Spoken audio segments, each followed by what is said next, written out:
के इस वीडियो में हम देखेंगे 19 सितंबर 2020 के लिए कुछ इंपॉर्टेंट करंट अफेयर्स। शुरू करते हैं पहली न्यूज़ से। पहली न्यूज़ कह रही है विश्व बैंक के ह्यूमन कैपिटल इंडेक्स में भारत को मिला 116वां स्थान। पिछले वर्ष जो है यह स्थान 115 था और इस वर्ष एक स्थान और हम लोग नीचे चले गए हैं और 116वां स्थान हो गया है। इतना ही नहीं, अगर हम पूरी न्यूज़ की बात करें तो विश्व बैंक ने वार्षिक मानव पूंजी सूचकांक यानी ह्यूमन कैपिटल इंडेक्स की ताज़ा रैंकिंग में भारत को 174 देशों की सूची में 116वां स्थान दिया है, जबकि पिछले साल सिर्फ 157 देश थे। यानी इस साल ज़्यादा देश हो गए हैं, तब भी भारत की पोजीशन डाउन हुई है, बढ़ी नहीं है। यानी जो देश एक्स्ट्रा सम्मिलित किए गए हैं उनसे भी भारत की हालत ख़राब है।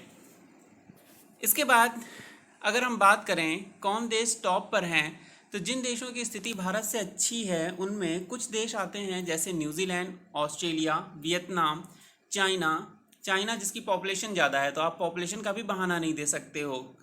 उसके बाद ब्रुनेई, मलेशिया, मंगोलिया जो कि किसी रैंकिंग में आता ही नहीं है बेचारा, एक छूटा हुआ देश जिसको चाइना अतिक्रमण करे रहता है पूरा टाइम, वो देश भी भारत से अच्छी स्थिति में है। इसके अलावा थाईलैंड, इंडोनेशिया, ये देश भी भारत से अच्छी स्थिति में कहे जा रहे हैं। विश्व बैंक समूह के अध्यक्ष डेविड मालपासा ने कहा है कि इस महामारी यानी कोविड-19 की वजह से ह्यूमन कैपिटल के निर्माण में हुई कई दशकों की प्रगति खतरे में पड़ गई है। यानी जितना ह्यूमन डेवलप हो पाए थे पिछले कई दसियों साल में, वो डेंजर में पड़ गया है। उन्होंने यह भी कहा कि महिलाओं और वंचित यानी डिप्राइव्ड फैमिलीज पर महामारी का सबसे अधिक आर्थिक प्रभाव देखने को मिला है। इससे कई लोगों के सामने खाद्य असुरक्षा यानी फूड इनसिक्योरिटी और पॉवर्टी का जोखिम भी पैदा हो गया है। भारत में बताया जा रहा है कि 20 लाख करोड़ रुपए खर्च हुआ, उसके बाद 1.7 लाख करोड़ और खर्च हुआ। उसके बाद भी स्थिति देख सकते हैं आप कितनी खराब है। हम पिछले साल की पोजीशन को भी मेंटेन नहीं कर पाए हैं और 174 देशों की सूची में 116वां स्थान प्राप्त किया। यानी 115 देश हैं जहां पर ह्यूमन कैपिटल इंडेक्स भारत से ज़्यादा अच्छा है। खैर, बढ़ते हैं अगली न्यूज़ की तरफ। एक और ख़ास खबर है, व्यस्त स्टेशनों पर जो रेलवे स्टेशन होते हैं वहां पर यूज़र फ़ी वसूलेगा भारतीय रेलवे। यानी कि अब आपको यूज़र फ़ी, जो व्यस्त हैं स्टेशन जहां पर ज़्यादा भीड़ भाड़ होती है वहां पर अब यूज़र फीस भी देनी पड़ेगी।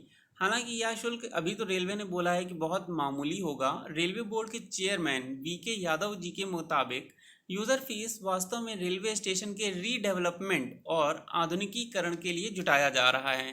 इसे रेल टिकट के किराए में शामिल कर दिया जाएगा। यानी अलग से मांगेंगे तो कोई देगा नहीं, इसलिए हम रेल टिकट में पहले से ही सम्मिलित कर देंगे। इसके प्रभाव में आने के बाद पहली बार होगा कि जब रेल यात्रियों से इस तरह का शुल्क वसूला जाएगा। यानी इनडायरेक्टली अगर हम समझें तो आपका रेल का किराया महंगा होने वाला है। कोविड-19 की वजह से वैसे भी रेलवे बंद पड़ी है, बहुत दिन से चली नहीं है, तो लोगों को पता नहीं चलेगा अगर टिकट 15 की जगह 20 रुपये का हो जाएगा। फालतू की न्यूज़। इसके बाद हम देखते हैं पूरी न्यूज़। तो रेलवे बोर्ड के अध्यक्ष बीके यादव जी ने कहा है कि हम रेल यात्रियों से बहुत मामूली यूज़र फीस वसूल करेंगे। हम इसके लिए नोटिफिकेशन भी जारी करेंगे और यह बताएंगे किन स्टेशनों पर यूज़र फीस आपको देनी पड़ेगी। जब किसी स्टेशन का रीडेवलपमेंट पूरा हो जाएगा तो यूज़र फीस उस एजेंसी को चला जाएगा जिसने स्टेशन को विकसित किया है। बेच तो सब ये प्राइवेट कंपनियों को रहे हैं, तो खुद क्यों विकसित कर रहे हैं? यानी जनता के पैसे से विकसित करके इनको प्राइवेट फर्म्स को बेच देना है। पता नहीं क्या चल रहा है। इसके बाद नेक्स्ट न्यूज़ देखते हैं जो इम्पोर्टेंट है आज की। लोकसभा में कृषि विधेयक, चूँकि हमें पता है कि भारत एक कृषि प्रधान देश है, अभी भी 3/4 से अधिक आबादी जो है लगभग वो कृषि पर ही निर्भर रहती है अपनी जीविका के लिए। यह न्यूज़ इम्पोर्टेंट है, ध्यान से देखिएगा। लोकसभा में कृषि विधेयक पारित हुआ है। हाल ही में लोकसभा में 2 कृषि विधेयकों, जिनमें पहला है कृषि उपज वाणिज्य एवं व्यापार संवर्धन एवं सुविधा विधेयक 2020 और इसके साथ दूसरा है मूल्य आश्वासन पर किसान बंदोबस्ती और सुरक्षा समझौता और कृषि सेवा विधेयक 2020 को बहुमत से पारित कर दिया गया है। लोकसभा में आवश्यक वस्तु संशोधन विधेयक यानी कि इसेंशियल कमोडिटीज अमेंडमेंट बिल 2020 को पहले ही पारित किया जा चुका है और इसको कुल मिलाकर 3 विधेयक हो चुके हैं कृषि से संबंधित। और इन तीनों विधेयकों को अब राज्यसभा में प्रस्तुत किया जाएगा। मेजोरिटी में तो वहाँ भी है गवर्नमेंट, तो वहाँ से भी पास हो ही जाएगा और राज्यसभा से पारित होने के बाद यह विधेयक कानून बन जाएगा। यह विधेयक केंद्र सरकार द्वारा जून 2020 में कृषि क्षेत्र में सुधार हेतु घोषित अध्यादेशों को प्रतिस्थापित करेगा। यह विधेयक बहुत इंपॉर्टेंट है इसलिए भी क्योंकि इसका बहुत ज़्यादा विरोध हो रहा है। कृषि विधेयक लोकसभा में पारित हो गया है और इसके विरोध में हरियाणा में बहुत बड़ा प्रोटेस्ट भी हुआ था, लेकिन वो न्यूज़ आपको न्यूज़ चैनल पे देखने को बहुत कम मिलेगी, रेयर है। विरोध का कारण क्या है? हालांकि ज़्यादातर किसान तीनों विधेयकों का विरोध कर रहे हैं, परंतु उनकी सबसे बड़ी आपत्ति कृषि उपज वाणिज्य एवं व्यापार संवर्धन एवं सुविधा विधेयक के व्यापार क्षेत्र, व्यापारी विवाद समाधान और बाजार शुल्क से संबंधित प्रावधानों से है। इस कड़ी में अगर हम बात करें तो इस विधेयक के आने के बाद केंद्रीय मंत्री हरसिमरत कौर बादल ने कृषि से जुड़े विधेयकों के विरोध में मोदी कैबिनेट से इस्तीफा तक दे दिया है। इनका कहना है कि जो सरकार किसानों का ध्यान नहीं रख सकती है और किसान विरोधी नियम पास करे, उसका ये हिस्सा नहीं बनना चाह रही हैं।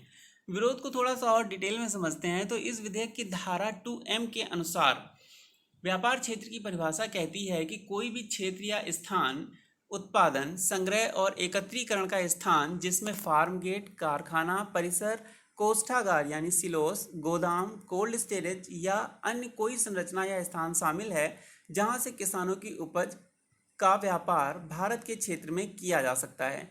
हालांकि इस परिभाषा में प्रत्येक राज्य एपीएमसी अधिनियम एक्ट के तहत गठित बाजार समितियों द्वारा संचालित और प्रतिबंधित परिसर, बाड़ों तथा संरचनाओं जैसे प्रमुख बाजार यार्ड, उप बाजार यार्ड, मार्केट सब यार्ड एवं लाइसेंस धारक व्यक्तियों द्वारा प्रतिबंधित निजी किसान उपभोक्ता बाजार यार्ड को शामिल नहीं किया गया है। इसके साथ ही साथ इसका मतलब सुनते हैं तो मतलब ये है कि एपीएमसी अधिनियम के तहत स्थापित मौजूदा मंडियों को नए कानून के तहत व्यापार क्षेत्र की परिभाषा से बाहर रखा गया है। विरोध जो कर रहे हैं उनका ये कहना है कि इस नियम से जो एपीएमसी मंडियां हैं उनको उनकी भौतिक सीमाओं तक सीमित कर देगा और इससे जो बड़े कॉरपोरेट खरीदार हैं उनको बढ़ावा मिलेगा, यानी कि जो कृषि है उसका निजीकरण होने की संभावना बढ़ जाती है। अगर हम बात करें इस एक्ट की, एपीएमसी एक्ट की, तो वर्ष 2006 में बिहार में एपीएमसी प्रणाली को समाप्त कर दिया गया था क्योंकि कृषि उपज के कारोबार में निजी क्षेत्र की भागीदारी बढ़ रही थी और किसानों को भारी नुकसान देखने को मिला था।